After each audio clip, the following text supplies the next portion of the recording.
मैंने पिछली कक्षा में बिहार के खनिज संसाधन पर चर्चा किया है। मैं इस कक्षा में बिहार के उद्योग पर थोड़ी सी चर्चा करूंगा, क्योंकि खनिज उद्योग, वन्यजीव अभ्यारण्य, झील, नदी, ज्योग्राफी के 6 से 7 चैप्टर, भूगर्भिक संरचना और नदी, ये 7-8 चैप्टर से बिहार के ज्योग्राफी में लगभग 6 से 7 सवाल बनता है।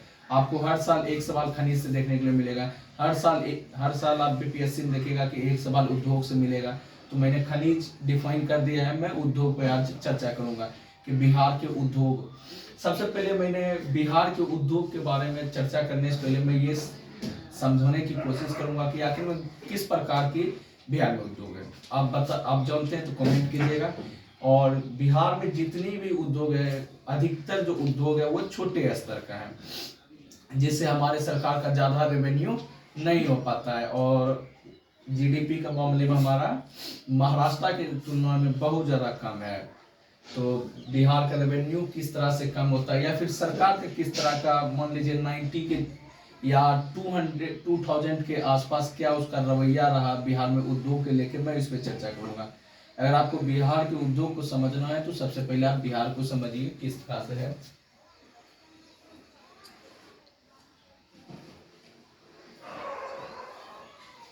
आप देखिए, ये बिहार के बीच में गंगा नदी बांटता है,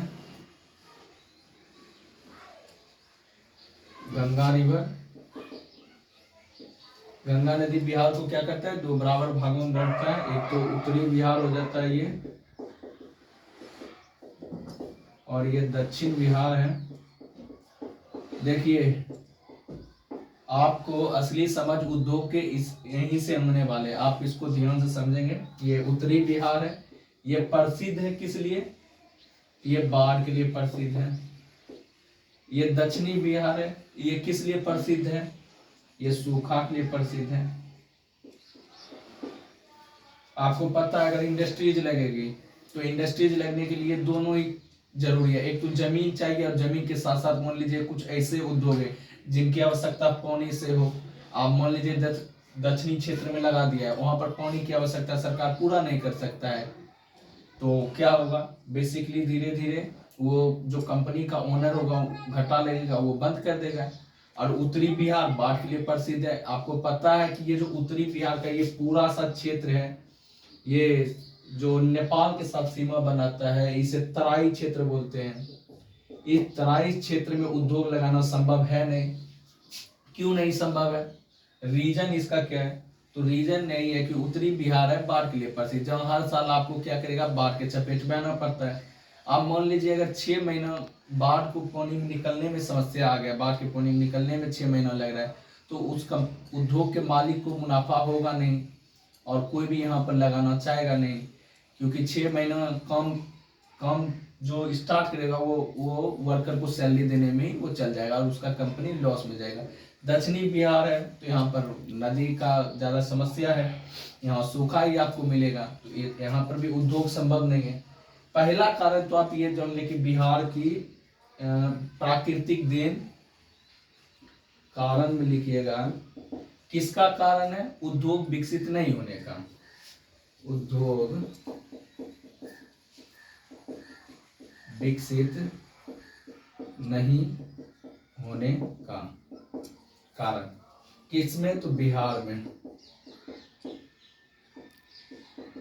मेंस के दृष्टिकोण से ये सवाल अगर बन गया, मान लीजिए कि बिहार में उद्योग विकसित होने का निम्न कारण के द्वारा आप समझाएं, तो सबसे पहला कारण हम मानते हैं बिहार का प्राकृतिक संरचना। पहला कारण क्या है, प्राकृतिक संरचना। आप इसको किस तरह समझाएंगे, बिहार का मैप बना लीजिएगा, दर्शाइएगा उत्तरी बिहार, दक्षिणी बिहार। उत्तरी बिहार बाढ़ के लिए प्रसिद्ध होता है, जहां पर अगर आपको कंपनी लगाया जाएगा तो हर साल क्या होगा, हर साल बाढ़ के कारण कुछ ही मंथ वर्क चलेगा, कुछ मंथ पानी निकालने में चल जाएगा, जिससे कंपनी का लॉस होगा और कोई कंपनी वहां देना भी नहीं चाहिए। दक्षिणी बिहार सूखा के लिए प्रसिद्ध है, वहां पर कुछ हो नहीं सकता है। अच्छा, दक्षिणी बिहार जो बिहार का ये क्षेत्र है, ये झारखंड के साथ आपको पता है कि सीमा बनाता है, और ये झारखंड में मान लीजिए झारखंड अलग होने के बाद बिहार में मतलब 2 से 3% खनिज बचा है। मैं ये भी बात करूंगा कि बिहार में किस तरह की खनिज की डेवलप सरकार कर सकता है, या फिर किस तरह का उद्योग विकसित कर सकता है, खनिज नहीं। तो प्राकृतिक संरचना दृष्टिकोण से ही सबसे बड़ा कारण बन जाता है कि बिहार का जो प्राकृतिक संरचना है, एक भाग सूखा है और एक भाग बाढ़ के लिए प्रसिद्ध है, पहला प्राकृतिक। दूसरा कारण है सरकार। मैं वर्तमान सरकार की चर्चा नहीं करूंगा, मैं 2000 ईस्वी के आसपास या 1995 का चर्चा करूंगा। बिहार में मैं खुद, मेरा जन्म 2000 ईस्वी है, मैं उसके पहले कोई बात जो है किसी और से ही सुनता हूँ कि बिहार में ऐसा होता था। तो बिहार में बेसिकली सरकार जो है क्या करते थे, बिहार में सरकार का सबसे बड़ा समस्या था उद्योग न होने का, रंगदारी। रंगदारी सबसे बड़ा समस्या बिहार में है, रंगदारी। आप कई वेब सीरीज देखते होंगे जिसमें रंगदारी और कई राजनेता का बड़ा बड़ा हाथ होता है। तो सबसे पहला, अगर कोई बड़ा मालिक, मान लीजिए मुकेश अंबानी है, मुकेश अंबानी को अगर बिहार में, अगर मुकेश अंबानी को बिहार में कंपनी लगाना है तो वो क्या करेगा, कंपनी लगाने के लिए क्या करेगा, तो बिहार में आएगा। लेकिन बिहार की सरकार या फिर यहाँ की लोकल गैंग, सबसे बड़ा क्या था, रंगदारी। उसको सबसे पहले प्रोटेक्शन के नाम पर रंगदारी देना। यहाँ पर दूसरा कारण है कि उसको सुरक्षा नहीं मिलता, कंपनी को लेके सुरक्षा नहीं मिलता। तीसरा सबसे बड़ा समस्या है बिहार में उस समय बिजली की आपूर्ति, बिजली की आपूर्ति।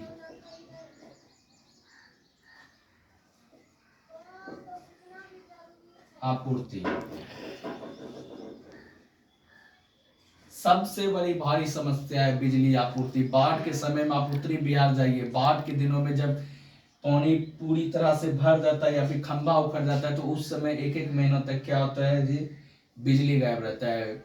या फिर बिजली की आपूर्ति बिहार के अभी भी दक्षिणवर्ती जिला में समस्या है। कई घर ऐसे हैं जो, मान लीजिए खड़गपुर के साइड आप जाइए, पहाड़ी क्षेत्र में कई घर ऐसे हैं जहाँ पर बिजली नहीं पाया जाता है या नहीं अभी तक वहां पर पाया गया है, या फिर वहां का पोल नहीं लगाया गया उसमें।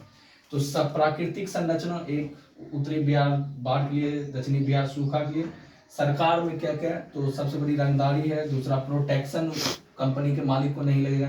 तीसरा बिजली की आपूर्ति, बिजली की आपूर्ति उस समय नहीं था। हालांकि अब जब से बिजली प्राइवेट हुआ है, धीरे धीरे बिजली बहुत ही हद तक बढ़ा है। ये देखिए मेंस के दृष्टिकोण से ये सवाल है। आप पीटी के लिए अगर चाहते हैं तो पीटी के लिए सिर्फ ये याद कर लीजिए कि प्लाईवुड कहाँ है तो हाजीपुर में, चूना पत्थर कहाँ है रोहतास में। लेकिन मेंस के दृष्टिकोण से आप उद्योग को समझे तो रंगदारी हो गया, सुरक्षा हो गया, बिजली की आपूर्ति हो गई। तीसरा है कि बिहार में किस तरह की, बिहार में किस तरह की उद्योग लगाया जाए, उद्योग को विकसित करें। उद्योग बेसिकली दो ही तरह के उद्योग लगेंगे, एक तो एग्रीकल्चर बेस्ड और दूसरा क्या, मिनरल बेस्ड, या तो खनिज बेस्ड या तो कृषि बेस्ड। अब देखिए बिहार में तो ये दक्षिणवर्ती जिला में मात्र 2 से 3% क्या खनिज है, बिहार के मात्र 2 से 3% खनिज। दक्षिणवर्ती जिला आपको पता है, गया, औरंगाबाद, रोहतास, कैमूर, मुंगेर, ये सब डिस्ट्रिक्ट में मिलता है, जो झारखंड के सबसे में बनाता है। और किसी भी अन्य डिस्ट्रिक्ट में मिनरल बेस्ड, बिहार में तो मिनरल बेस्ड खनिज या उसका उद्योग नहीं लगाया जा सकता है। तो बिहार में तो पहला तो ये हो गया कि खनिज उद्योग नहीं लग सकता है, क्योंकि बिहार में उतनी मात्रा में खनिज ही नहीं है, क्योंकि वो सब क्षेत्र खनिज का क्षेत्र कहाँ चल गया, झारखंड। दूसरा है कृषि आधारित उद्योग, कृषि आधारित उद्योग। तो बिहार में कृषि आधारित उद्योग ही लग सकता है। जैसे उत्तरी बिहार में मान लीजिए बाढ़ आता है तो स्वाभाविक सी बात है वहां पे क्या हुई, नदियां बहुत ही अत्यधिक मात्रा में पानी लाती है, जिससे किसान को, हाँ, फसल में थोड़ी सी समस्या हो सकती है कि बाढ़ आने से, लेकिन वहां पर फायदा भी हो सकता है। मान लीजिए कृषि बेस्ड उद्योग, टमाटर का बिहार बिजनेस करे, या सरकार बिहार में मखाना के उत्पादन में, टमाटर के उत्पादन में, धान के उत्पादन में सब्सिडी दे। मान लीजिए टमाटर का उत्पादन किसान किया तो उस बिजनेसमैन के पास बेचने के बाद वो क्या करेगा, उसे सोर्स के रूप में बेचेगा, या जेली जो आप देखते हैं टमाटर में, आप साइंस में एक क्वेश्चन पूछा जाता है कि वो जो जेली है उसमें सबसे अत्यधिक मात्रा में कौन सा फल पाया जाता है। आप कमेंट करके ये क्वेश्चन का आंसर बताइएगा।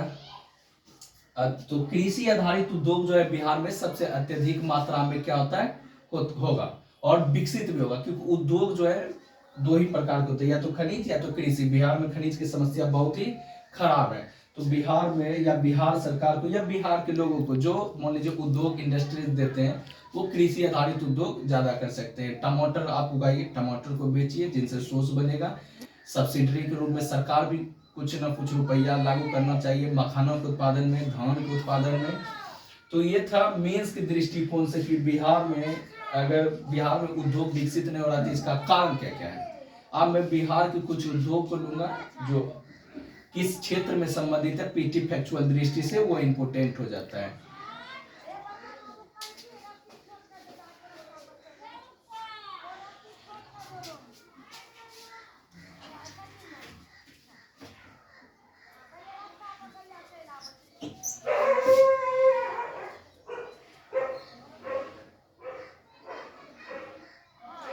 देखिए सबसे पहला है प्लाईवुड कारखाना।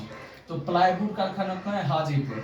बेसिकली ये हाजीपुर के वैशाली वाले क्षेत्र में, वैशाली डिस्ट्रिक्ट के हाजीपुर क्षेत्र में पाया जाता है प्लाईवुड कारखाना। ये जितना भी मैंने लिखा है, इसके अलावा कुछ और उद्योग है जो मैं डिस्कस करूंगा आगे, लेकिन आप ये पूरी तरह से क्या कीजिएगा, पीटी फैक्चुअल जानकारी है वो क्या कीजिएगा, याद रखिएगा। तो प्लाईवुड कारखाना हाजीपुर में है। तो प्लाईवुड कारखाना कहाँ है, हाजीपुर। किस डिस्ट्रिक्ट में पड़ता है, वैशाली में। आप इतिहास में पढ़े होंगे कि वैशाली बहुत ही महत्वपूर्ण रहा है। वहाँ की एक नर्तकी अमरपाली से महावीर या गौतम बुद्ध, हाँ गौतम बुद्ध ही मिले थे। तो आप देख लीजिएगा हिस्ट्री। सीमेंट उद्योग, तो सबसे पहले ये देखिए सीमेंट उद्योग बंजारी और डालमिया नगर में। सीमेंट उद्योग कहाँ है, बंजारी और डालमिया नगर में। ये किस डिस्ट्रिक्ट में पड़ता है, तो रोहतास। देखिए साइंस का क्वेश्चन बनता है, साइंस का सबसे एक तरह क्वेश्चन बनता है कि सीमेंट का प्रमुख कच्चा माल क्या है। तो सीमेंट का सबसे प्रमुख कच्चा माल क्या होता है, चूना पत्थर।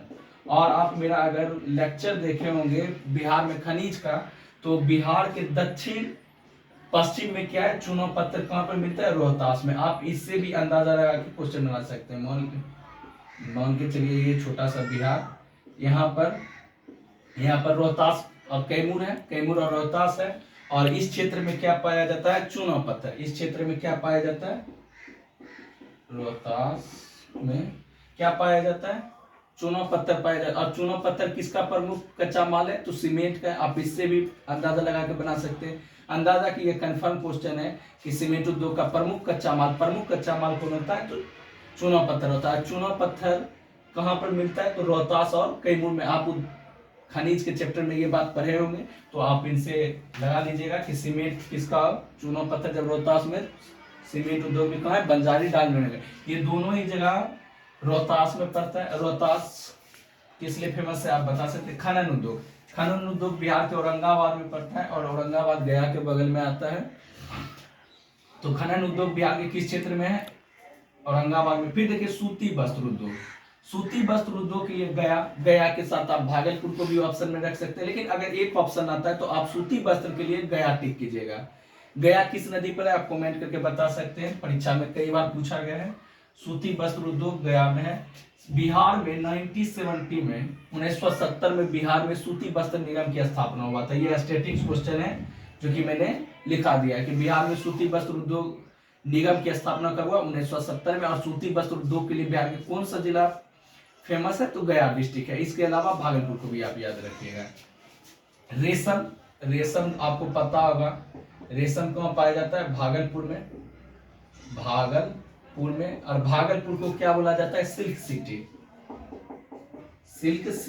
भागलपुर को क्या बोला जाता है, सिल्क सिटी। इसी के साथ याद रखिएगा। वहां पर मुख्य रूप से तीन प्रकार का रेशम बनता है। और रेशम के उद्योग को क्या कहते हैं, आप कमेंट कर दीजिएगा। सेरिकल्चर।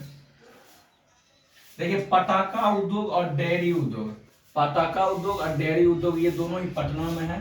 पटाखा उद्योग और डेयरी उद्योग दोनों ही कहाँ है, पटना में है। बिहार स्टेट स्कूटर लिमिटेड, ये फतवा में, और ये फतवा कहाँ है जी? पटना में। आप बिहार स्टेट स्कूटर लिमिटेड में किस कंपनी का ट्रैक्टर बनता है? तो सोनालिका का। बिहार स्टेट स्कूटर लिमिटेड जो कि पटना में, पटना की किस जगह? ऑप्शन याद रखिएगा फतवा, पटना में है लेकिन ऑप्शन फतवा देगा। और यहाँ पर सोनालिका कंपनी का ट्रैक्टर बनता है। भारत बैगन एंड इंजीनियरिंग लिमिटेड मोकामा में, भारत बैगन एंड इंजीनियरिंग लिमिटेड कहाँ है? मोकामा में है। फिर देखिए सिंदूर उद्योग, सिंदूर उद्योग कहाँ है? तो लखीसराय में। माथे पर जो सिंदूर लगाया जाता है महिला को, या महिला लगाती है अपने शादी के बाद, ये जो सिंदूर उद्योग है ये कहाँ पर है? तो ये लखीसराय में है। फिर देखिए मैंने रेशम उद्योग को यहाँ पर चर्चा कर दिया। रेशम उद्योग भागलपुर में, इसलिए भागलपुर को सिल्क सिटी कहा जाता है। बंदूक और सिगरेट कारखाना, ये आप इतिहास में पढ़े होंगे कि मुंगेर जो है मीर कासिम की राजधानी रहा है, और मुंगेर में मीर कासिम किला भी बनाया। वहीं पर उस समय अंग्रेज से लड़ने के लिए मीर कासिम क्या था? बंदूक कारखाना की स्थापना किया था। और बिहार में कई बड़ी कंपनी है जो बीड़ी का, लेकिन उतनी बड़ी नहीं है कि बीड़ी जो है अत्यधिक मात्रा में अत्यधिक जिला में होता है, लेकिन सिगरेट बिहार के एकमात्र जिला मुंगेर में होता है। इसलिए आप याद रखिएगा बंदूक और सिगरेट कारखाना दोनों ही कहाँ है? मुंगेर में। और मुंगेर बिहार के दक्षिण में आता है। तो बंदूक और सिगरेट कारखाना कहाँ पे है? मुंगेर में है। इसे कर्ण भूमि बोला जाता है, मुंगेर को कर्ण भूमि भी बोला जाता है। यहीं पर आपको कष्टहरणी घाट मिलेगा, कष्टहरणी घाट मिलेगा। मुंगेर में ही आपको भीम बांध मिलेगा, भीम बांध मिलेगा। मुंगेर में खड़गपुर की पहाड़ी भी है। लक्ष्मण कुंड मुंगेर की सबसे बड़ी और सबसे ज्यादा गर्म कुंड है, लगभग 55 डिग्री। मैंने गर्म जल कुंड में वो पढ़ाया है। आप देखिए जूट और दिया सलाई उद्योग, ये कटिहार में होता है। आप बेसिकली सबसे ज्यादा जूट को याद रखिएगा। जूट जो होता है वेस्ट बंगाल के साथ, ये किशनगंज हो गया, ये पूर्णिया हो गया, ये कटिहार हो गया, यहाँ पर जूट उद्योग ज्यादा प्रसिद्ध है। जूट उद्योग कहाँ पर प्रसिद्ध है? तो वेस्ट बंगाल के साथ सीमा जो डिस्ट्रिक्ट बनाता है, जैसे कटिहार, पूर्णिया और किशनगंज। और दिया सलाई उद्योग भी कहाँ है? दिया सलाई उद्योग भी कहाँ है? कटिहार में। जूट उद्योग भी मुख्य रूप से कहाँ याद रखिएगा? कटिहार में। फिर थर्मल पावर स्टेट और उर्वरक उद्योग, ये कहाँ है? बरौनी में। थर्मल पावर स्टेशन और उर्वरक उद्योग कहाँ है? बरौनी में। और कागज उद्योग कहाँ है? तो दरभंगा समस्तीपुर में। कागज उद्योग कहाँ है? दरभंगा और समस्तीपुर में।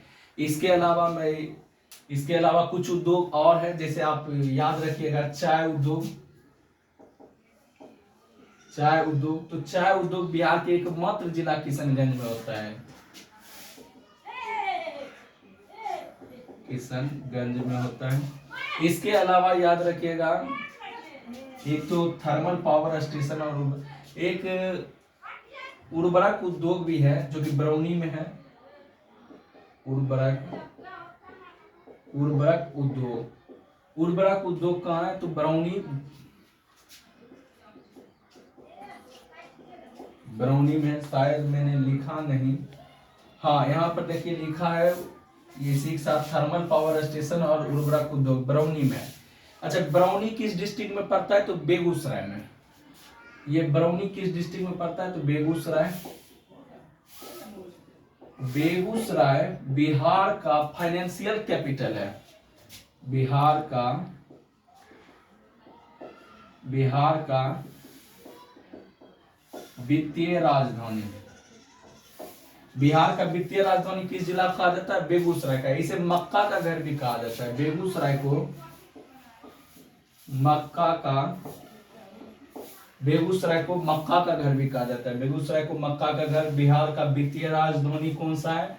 तो बेगूसराय है। यहीं पर उर्वरक उद्योग बरौनी में स्थित है।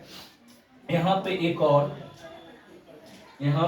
और आप मिटा के लिख देता हूं मैं।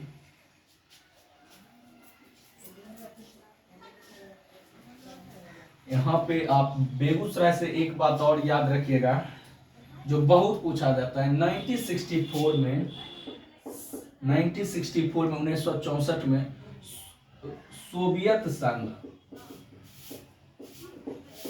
सोवियत संघ आपको पता है कि दिसंबर 1991 में इसका खंड हुआ था और इनसे जो सबसे बड़ा देश निकला रूस निकला।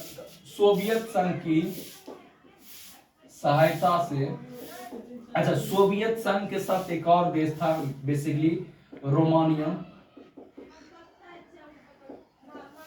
सोवियत संघ और रोमानिया की सहायता से एक किसकी स्थापना हुआ था, तो थर्मल का बिजली घर का उत्पादन हुआ था, बिजली घर की स्थापना हुआ। मैं कुछ उद्योग और ले रहा हूं जो परीक्षा की दृष्टि से इंपॉर्टेंट है। जैसे मैंने अभी चीनी उद्योग पर चर्चा नहीं किया है क्योंकि चीनी उद्योग से कई फैक्ट बनते हैं। 1904 में मढ़ौरा में सबसे पहले बिहार में चीनी उद्योग की स्थापना हुआ था। आपको बिहार में चीनी उद्योग अगर मान लीजिए दे दिया कि बिहार में चीनी उद्योग सबसे ज्यादा किस जिला में होगा, तो उत्तरी बिहार में होगा। मैं आगे इसकी चर्चा कर रहा हूं, आप पहले इसे नोट कर लीजिए पूरी तरह से। मैंने पीछे जो चर्चा कर दिया, मैं इसके आगे चीनी मिल और रेल कारखाना मैंने इसे अलग से जानबूझ के ही लिया है क्योंकि इनसे बहुत ही ज्यादा फैक्ट बना के सवाल पूछ लेता है। और मैं यहाँ पे एक मिस्टेक कर दिया हूँ जिसके लिए मैं माफी मांगता हूँ। मैं यहाँ पर 1964 में जो सोवियत संघ और रोमानिया की सहायता से बेगूसराय डिस्ट्रिक्ट में बिजली का नहीं बल्कि तेल शोधक कारखाना की स्थापना हुआ था। तेल शोधक कारखाना, ये भी कहाँ है जी, ये भी बेगूसराय में, बेगूसराय में। देखिए थर्मल पावर और उर्वरक उद्योग, तेल शोधक कारखाना, ये 1964 में ये पूछ लेता है कि तेल शोधक कारखाना कहाँ है, बरौनी तेल शोधक कारखाना कहाँ है, तो बेगूसराय डिस्ट्रिक्ट में। कब बना था, तो 1964 में बना था। किसकी सहायता से बना था, तो सोवियत संघ ही ऑप्शन में ज्यादातर देता है, लेकिन आप याद रखिए कि सोवियत संघ के साथ साथ रोमानिया भी था, इस रोमानिया का भी सहयोग था। हालांकि रोमानिया इसी में पड़ता है शायद सोवियत संघ में ही, लेकिन आप दोनों बात याद रखिएगा। तो तेल शोधक कारखाना बेगूसराय में है। कौन सा तेल शोधक, तो बरौनी तेल शोधक कारखाना 1964 में स्थापना हुआ था सोवियत संघ की सहायता से। और मैंने चीनी मिल और रेल कारखाना जान के अलग से लिया क्योंकि इससे कई सवाल कई बार परीक्षा में देखने के लिए मिला। पहले तो मैंने चर्चा कर दिया था कि भारत बैगन इंजीनियरिंग लिमिटेड कहाँ है, तो वो मोकामा था। मैंने उसको छोड़ दिया है, जो अन्य फैक्ट बना था मैं उसको लिया। तो सबसे पहले मैंने चीनी मिल को लिया है। तो चीनी मिल बिहार के सारण में, पश्चिमी चंपारण में, पूर्वी चंपारण और गोपालगंज में, ये सब डिस्ट्रिक्ट में क्या है जी, चीनी मिल। बेसिकली उत्तरी बिहार और उत्तर पश्चिमी बिहार में चीनी मिल ज्यादातर पाया जाता है। धान भी सबसे ज्यादा उत्तरी बिहार में ही पाया जाता है। हालांकि लखीसराय डिस्ट्रिक्ट में भी धान की खेती होती है जो कि उत्तर बिहार में शामिल नहीं है। देखिए प्रथम चीनी मिल की स्थापना जो डच द्वारा हुआ था। प्रथम चीनी मिल पूरा ऑल इंडिया लेवल पर भारत में सबसे पहले चीनी मिल की स्थापना डच द्वारा हुआ था 1841 में। आप देखिए ये लिखा हुआ है कि प्रथम चीनी मिल की स्थापना 1841 में डच द्वारा हुई। ये पूरा ऑल इंडिया लेवल पर था, लेकिन इसको सफलता नहीं मिली। 1903 में जाके मढ़ौरा में देखिए प्रथम सफल चीनी मिल की स्थापना हुआ। और यही क्वेश्चन सबसे ज्यादा आता भी है या ऑप्शन में भी मढ़ौरा के बारे में दिया जाता है। डच वाला ऑप्शन कहीं नहीं दिया जाता है, लेकिन फिर भी आप याद रखिएगा ऑल इंडिया लेवल पर सबसे पहले चीनी मिल की स्थापना डच द्वारा किया गया था 1841 में। लेकिन प्रथम सफल चीनी मिल की स्थापना सारण डिस्ट्रिक्ट के मढ़ौरा में हुआ था 1903 में। और परीक्षा की दृष्टि से यही इंपॉर्टेंट है कि ये कि प्रथम सफल चीनी मिल की स्थापना 1903 में कहाँ हुआ था, तो मढ़ौरा में, ये सारण डिस्ट्रिक्ट में पड़ता है। बिहार राज्य चीनी निगम की स्थापना भी 1974 में कर दिया गया था बिहार सरकार द्वारा। बिहार में वर्तमान में 11 चीनी मिल है जिसमें से 10 चालू है। अगर पूछ लेगा, क्योंकि पूछने की कुछ भी पूछ सकता है, एक बार पूछ लिया था बताइए बिहार में गंगा नदी पर कितने जिला है, तो स्टैटिस्टिक्स क्वेश्चन बन जाता है। कितनी भी आप बारीकी से मैप याद रखिए, कहीं कहीं कॉमन मिस्टेक होगा, तो कुछ फैक्ट ऐसे होते हैं जिसे आपको रटना ही होगा। तो 1841 में डच द्वारा स्थापित हुआ था ऑल इंडिया लेवल पर, लेकिन प्रथम सफल चीनी मिल की स्थापना 1903 में मढ़ौरा में हुआ था और ये याद रखना, दूसरा याद रखना है कि ये बिहार राज्य चीनी निगम, बिहार राज्य चीनी निगम की स्थापना 1974 में हुआ था। धीरे धीरे बिहार में क्या हुआ कि चीनी की कारखानों को बहुत ही कम ध्यान दिया गया बिहार सरकार द्वारा, और धीरे धीरे इसकी जो संख्या बहुत कम हो गई। धीरे धीरे इसकी संख्या क्या हुआ, बहुत कम हो गई। अभी अभी बिहार में मात्र 11 चीनी मिल है। बिहार में अभी कितना चीनी मिल है, 11, जिसमें चालू कितना है, 10। और ये भी बड़े स्तर का चीनी मिल नहीं है, ये भी छोटे स्तर का ही है, लघु आप बोल सकते हैं। अब देखिए रेल कारखाना, ये तो चीनी कारखाना था, अब ये है रेल कारखाना। तो सबसे पहले आप ये जान लीजिए, एशिया का सबसे पहला वर्कशॉप जमालपुर में खोला गया था, स्थापित किया गया था। देखिए जमालपुर, ये जमालपुर किस जिला में पड़ता है, तो मुंगेर जिला में पड़ता है। तो एशिया का, न कि भारत का, पूरे एशिया में। आप बताइएगा कि एशिया में पूरा कितना कंट्री है, क्योंकि एक बीपीएससी में ये पूछा गया था कि किस महाद्वीप में सबसे ज्यादा क्वेश्चन है, तो अफ्रीका में 54 कंट्री है। लेकिन आप बताइएगा कि एशिया में कितनी कंट्री है, आपको याद है तो आप कमेंट कीजिएगा। एशिया का प्रथम रेलवे वर्कशॉप की स्थापना जमालपुर में किया गया था। ये जमालपुर कहाँ है, मुंगेर में सब। और ये किसके कब स्थापित किया गया था, तो 1862 में, ये 1862 में किया गया था, याद रखिएगा। मढ़ौरा जो सारण में डिस्ट्रिक्ट में, वहां पर डीजल इंजन कारखाना है। आप यहाँ पर ध्यान दीजिएगा, डीजल कहाँ पर यूज हो रहा है, विद्युत का कहाँ पर यूज हो रहा है।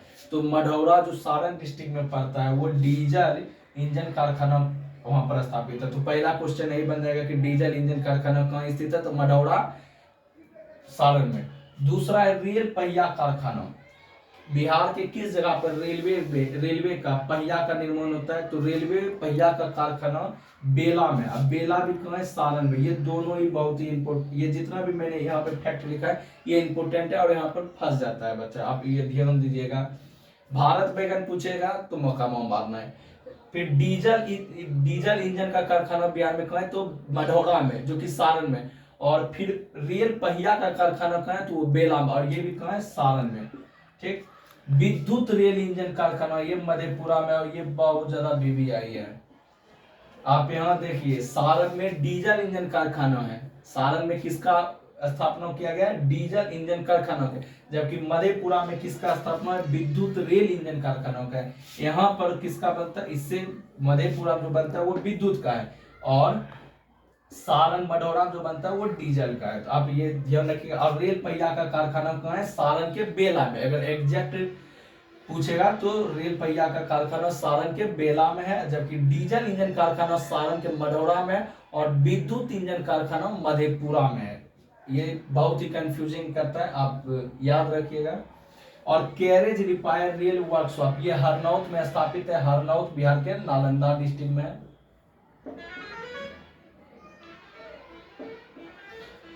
Carriage repair rail workshop, carriage repair rail workshop को है हरनौत पर, नालंदा में। और ये फैक्ट जो है बेसिकली पीटी एग्जाम में पूछ लिया जाता है। तो बिहार में मैंने शुरू जो बताया आप उनसे समझ गए होंगे कि बिहार में अधिकांश ये सब लघु उद्योग है। बिहार में ये सब जितने उद्योग है लघु उद्योग है, इनसे ज्यादा रेवेन्यू नहीं बिहार सरकार को मिल पाता है, जिससे कि हमारा स्टेट और ग्रोथ नहीं कर पाता है। और बिहार जनसंख्या भी बहुत अत्यधिक है, जो असर करता है उद्योग पर भी। और बिहार में जितनी भी उद्योग है वो कृषि बेस्ड उद्योग ही है। तो यहाँ के किसानों को, बिहार की सरकार को भी किसान के लिए सब्सिडी दिया जाए अत्यधिक मात्रा में, जिससे बिहार के किसान और अच्छी फसल कर सके। और बिहार में अधिकतर सीमांत किसान है। आप इकोनॉमिक्स में पढ़िएगा, लघु किसान, सीमांत किसान, बृहद किसान। तो बिहार में अगर पूछेगा कि अत्यधिक मात्रा में कौन किसान है, तो सीमांत किसान है। मेरा अगर ये क्लास पूरी तरह से फैक्चुअल बेस्ड था और थोड़ा कंसेप्चुअल बेस्ड अगर समझ में आएगा, तो आप मेरे वीडियो को लाइक एंड सब्सक्राइब करें। धन्यवाद।